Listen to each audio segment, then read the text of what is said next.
Fala aí, pessoal, tudo bem? Para quem não me conhece, meu nome é Lucas, eu sou professor de filosofia e no vídeo de hoje, como vocês podem perceber, eu estou num cenário bem diferente, muito bonito, e não à toa.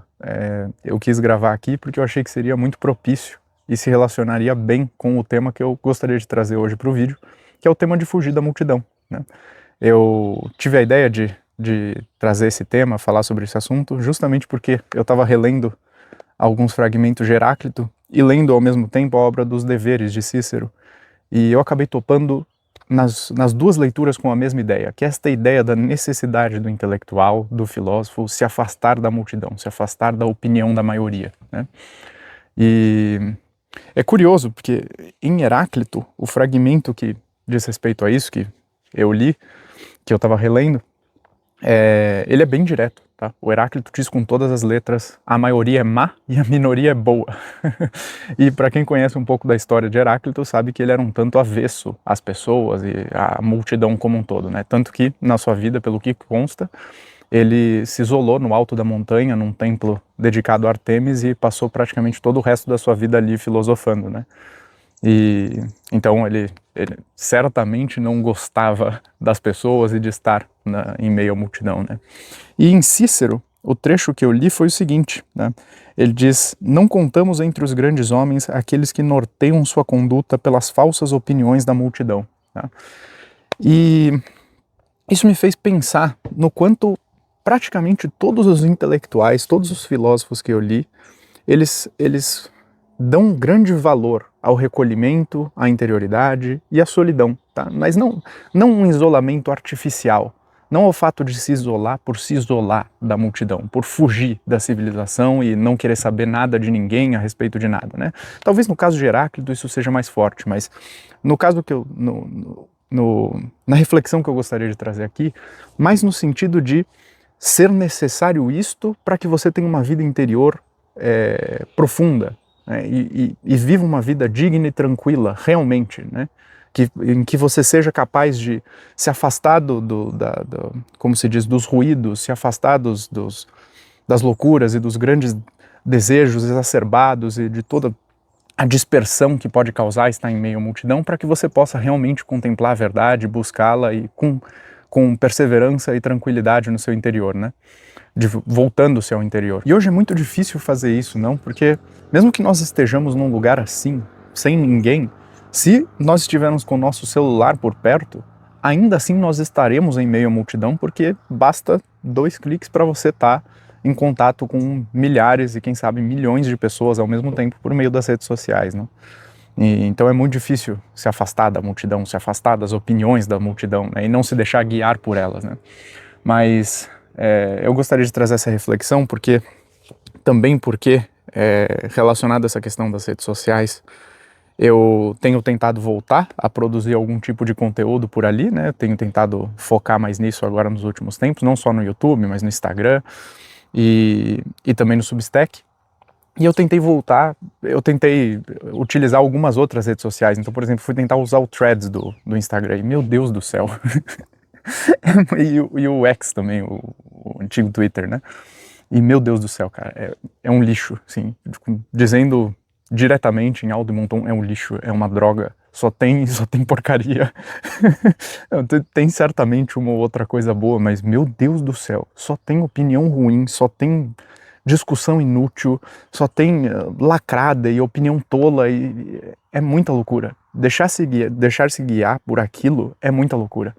Eu sei que eu tive uma experiência, até cheguei a publicar no Substack, é curioso, né? A gente tem uma experiência ruim nisso e daí eu publiquei sobre isso, né? Mas o Substack ainda me parece uma rede social mais tranquila, onde se pode fazer realmente um trabalho sério, né? E honrado, e não necessariamente cair nessas loucuras, mas eu lembro que na Páscoa eu entrei no Threads e no Twitter, e eu lembro que eu ia publicar alguma coisa por ali. Eu publiquei algumas coisas, algumas imagens, pinturas no Substack na época, eu ia publicar ali. E eu lembro que eu fiquei 5 minutos em cada uma dessas redes sociais. Eu li mais besteiras nestes 5 minutos do que eu já havia lido em toda a minha vida sobre a Páscoa, tá? Foi um absurdo, uma loucura, assim. Gente dando opinião sobre sabe, sobre se era real a Páscoa, se não era, se a data era essa, se não era, se era viável um cristão comemorar. Cara, é assim, cada loucura, mas cara, que não dá pra acreditar, sabe? E muita curtida, muito engajamento, muita gente. Então, eu tive esse choque e eu não entrei mais, né? As coisas que eu publico agora no Threads é só porque eu publiquei no Instagram, daí tem aquele botãozinho lá, tipo, você quer publicar no Threads também? Eu publico só pra deixar lá, né? Ver se rola alguma coisa. Mas é uma loucura, cara, é uma loucura. Só tem opinião maluca e muitas, sabe? Muita gente opinando sobre tudo. E eu tive a nítida impressão de que não tem como viver uma vida de recolhimento, interioridade, de busca sincera e honesta, perseverante pela verdade, se você estiver preso a essas discussões, essas opiniões das mais diversas possíveis, sabe? E mais malucas possíveis. Então é preciso se recolher nesses momentos, porque a gente acaba se contaminando um pouco por isso, né? Eu não sei, na época em que eu parei com as redes sociais, eu parei justamente porque eu senti que eu estava sendo contaminado por aquilo que eu via todos os dias por ali, né? Que as opiniões estavam, sabe, enchendo a minha cabeça e eu estava me assemelhando a elas de alguma maneira, né? Me tornando cada vez mais disperso, cada vez menos capaz de uma reflexão profunda, como se diz, extensa e consequente, né?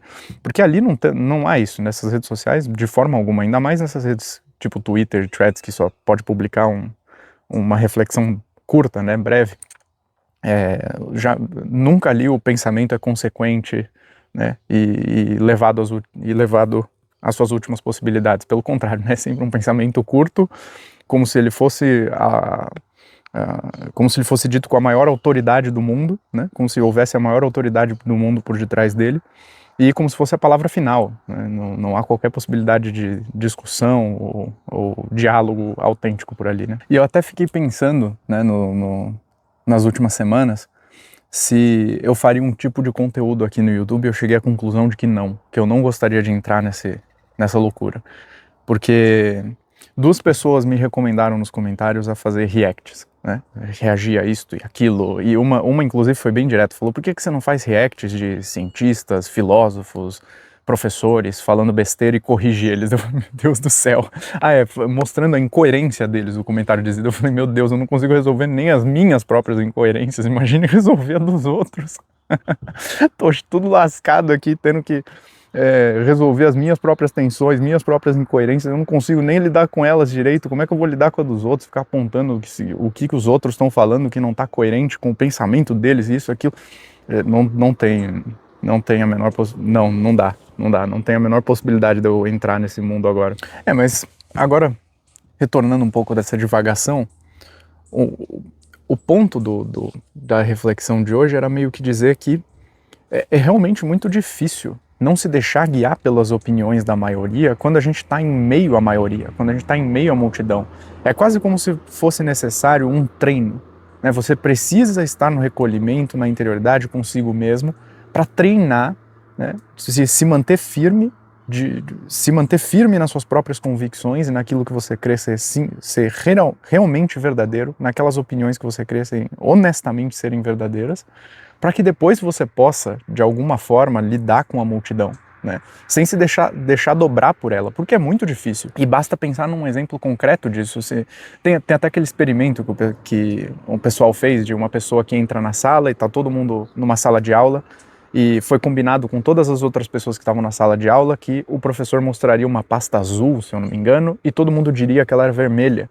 Só que só havia uma pessoa que não sabia disso, e para ver se aquela pessoa diria que aquela pasta é azul ou que ela é vermelha e seguiria a opinião da maioria. E ela seguiu a opinião da maioria, porque é muito fácil.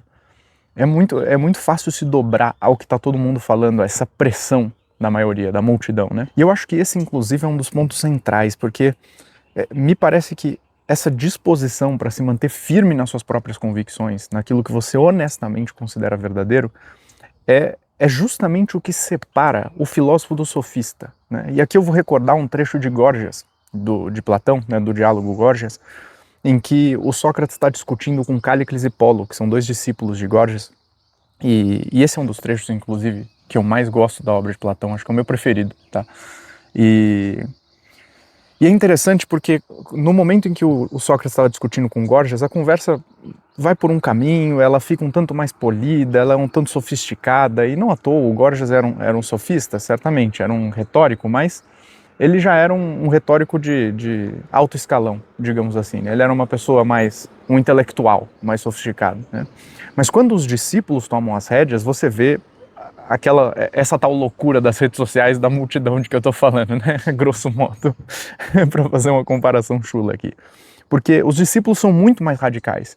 E eles têm aquelas opiniões deles e eles usam essas opiniões e as defendem com unhas e dentes, mas não porque eles querem obter a verdade, não porque eles desejam com elas realmente colocá-las à prova no diálogo com o Sócrates, mas sim porque eles querem ganhar o debate, porque eles querem utilizar essas opiniões e essas teses que eles estão apresentando como marretas, né? Como para poder destruir o seu oponente, né? E você percebe que eles são muito, muito mais radicais que o Gorgias. E o que é interessante, o Sócrates está discutindo com eles, e se eu não me engano, nesse trecho ele está discutindo com Cállicles. E eles estão discutindo sobre se é preferível ser justo ou ser injusto, né? Porque aquele que é injusto, digamos assim, o tirano, ele obtém tudo aquilo que ele deseja, né? Ele quer alguma coisa, ele vai lá e à força a obtém. Enquanto que o justo, muitas vezes, padece de tudo aquilo que ele não deseja, e não tem nada do que ele deseja, né? Porque ele, sendo justo, acaba sofrendo punições, difamações, acaba sendo perseguido, entre outras coisas, né? E se eu me lembro bem, nesse ponto do diálogo, o Cállicles está defendendo essa opinião de que é preferível ser injusto, e o Sócrates refuta ele, uma vez. Tá? Daí o Cállicles diz mais ou menos o seguinte: não, Sócrates, na verdade você entendeu tudo errado. Tá? Na verdade não é isso, minha tese é essa aqui. Ó. Daí o Sócrates vai lá e refuta de novo essa reformulação da tese. E aí o Cállicles faz isso de novo, fala: não, Sócrates, você entendeu tudo errado. Na verdade o que eu estava querendo dizer era isso aqui. E aí o Sócrates vai lá e refuta de novo. E acho que eles fazem isso umas 5 vezes. Tá? Até que, se eu me lembro bem, o Cállicles se cansa. Tá? E ele vira para o Sócrates e aí mostra aquilo que realmente estava no interior dele, né? Que ele não estava nem aí para aquela opinião, para aquele debate, para buscar a verdade, nem nada do tipo. Né? Aí que ele mostra as garras, digamos assim. Né? E ele diz para o Sócrates mais ou menos o seguinte: né? Sócrates, para com essas bobagens, vamos ser bem sinceros, tá? Filosofia, quando sai da boca de uma criança, é bonitinho, né? Quando a criança vai lá e pergunta o porquê disto, o que é aquilo, a gente até considera admirável, bonitinho que ela está fazendo isso, gracioso, né? Mas quando sai da boca de um velho como você, é ridículo, é feio. Ainda mais quando você nos tenta convencer desse absurdo, de que você, diante de uma injustiça, diante de uma perseguição, se manteria justo, tá? Mesmo que significasse que você seria levado à morte, né? Que você fosse morto, né? E então, daí ele mostra, né, nesse ponto aqui, no fundo ele não estava nem aí para a discussão que eles estavam tendo, ele não estava nem aí se aquilo se no debate eles iriam encontrar verdade, na verdade ele só queria ganhar a discussão, ele não estava nem aí se aquilo era verdadeiro ou falso, né? Ele só achava ridículo que o Sócrates defendesse essa opinião, e ele não aceitaria de maneira alguma, né? E daí que entra a resposta do Sócrates, que eu acho que é um dos trechos mais célebres não, um dos trechos mais bonitos e mais importantes da obra de Platão, pelo menos eu o considero dessa maneira, é o trecho mais importante para mim, né? Porque o Sócrates responde o seguinte: tudo bem, Cállicles, mas cuidado, porque a filosofia não muda de opinião. Se receberes uma verdade no teu interior e escolheres recusá-la, sabendo a verdadeira, pelo cão, Cállicles, não haverá acordo entre ti, Cállicles, e Cállicles, mas estarás dissonante contigo mesmo durante toda a tua vida. Já eu, Sócrates, prefiro dançar desengonçadamente e tocar lira desafinadamente e ter todos a rir e a zombar de mim, a ter conflito e contradição dentro do meu próprio eu. Esse eu acho que é o ponto central. Tá? O filósofo, ele busca a coerência e a harmonia interior. Ele não quer o conflito e a contradição dentro de si. E ele não está nem aí se a multidão zomba dele. Né? Inclusive o filósofo é um tanto estranho. Né? Isso é um grande tema de filosofia. Né? O Sócrates ele é átopos, ele é sem lugar, ele é estranho. Né? Ele não tem um lugar que lhe é próprio. O filósofo é um estranho para o mundo, né? De alguma forma. E eu acho que esse é um ponto central para tomar cuidado quando está em meio à multidão, porque é muito fácil se dobrar as opiniões da maioria, a multidão, né? Só que, como diz o Heráclito, a maioria é má e a minoria é boa. E os grandes homens, como eu havia aberto aqui com o Cícero, eles não se deixam levar pelas opiniões da multidão, né?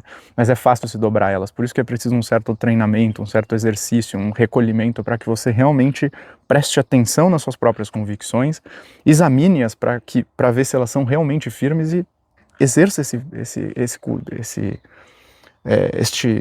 como que eu posso dizer, essa firmeza, né, de realmente responder por elas, acolhê-las e responder por elas, estar com elas, né, se firmar nelas, acho que seria a melhor expressão, né, se firmar nas suas convicções.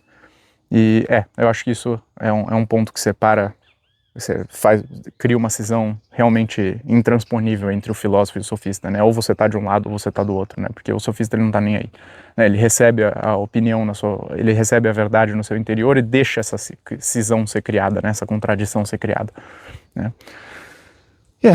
Acho que é isso, pessoal. Eu nem havia preparado o roteiro de nada. Isso daqui foi uma reflexão ao vivo e a cores, né? Em tempo real, porque eu só havia lido esses trechos mesmo. E achei que seria interessante gravar um vídeo sobre isso, sobre a relação do filósofo com a multidão. Se esse vídeo foi útil para você, né, considere deixar um like e se inscrever para acompanhar os próximos vídeos. Eu ofereço aulas particulares de filosofia antiga, então se você se interessar por isso, basta entrar em contato comigo pelo e-mail que está presente na descrição do vídeo. Além disso, há aí também as minhas redes sociais, vocês podem me acompanhar tanto no Instagram quanto no Substack, eu publico ali desde os bastidores da minha vida de estudos até textos, realmente ensaios e coisas do tipo mensalmente. E obrigado aos que me acompanharam até aqui e a gente se vê nos próximos vídeos. Valeu!